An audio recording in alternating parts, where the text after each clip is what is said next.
even though it was a very volatile day, they did manage to gain at the end of the day. Yes, they managed to get this 40%, Sherry. You talked about them almost doubling. 94% was the high, hitting exactly $300. I'm not sure if there's anything to read there, but no change, $300 a share. And then just 45 minutes later, it actually lost all of that and went negative. Hop into the Bloomberg terminal, and I can show you exactly this roller coaster ride of the highs and the lows. Here we are.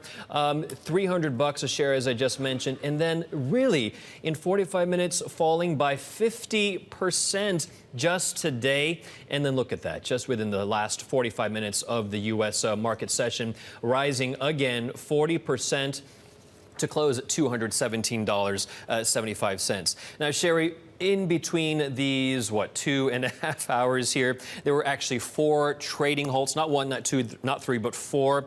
And of course, this is because of all the volatility that we were seeing here. A couple analysts were saying that this left a sea of bodies, both on the long side of things and on the short side. No one was really spared, depending on where you got in.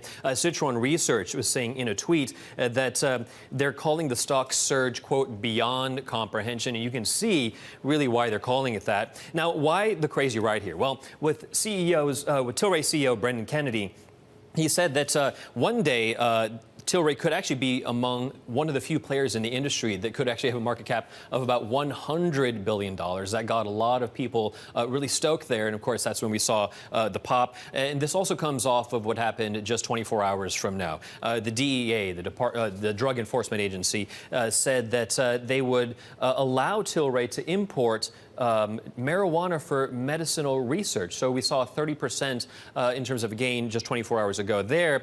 And then Tilray, ever since it went IPO in this past July, Sherry, it's actually rocketed really by about 1,000%.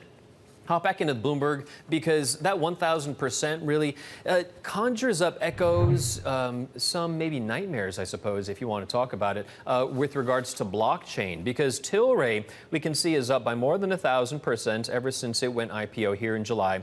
But you remember what happened with Long Blockchain and Riot Blockchain, Heidi?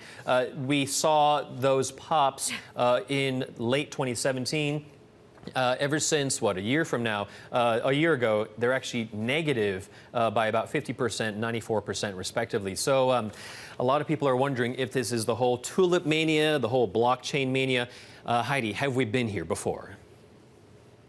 Yeah, it's not. There are a few other assets who could make blockchain look, stayed right in its trajectory.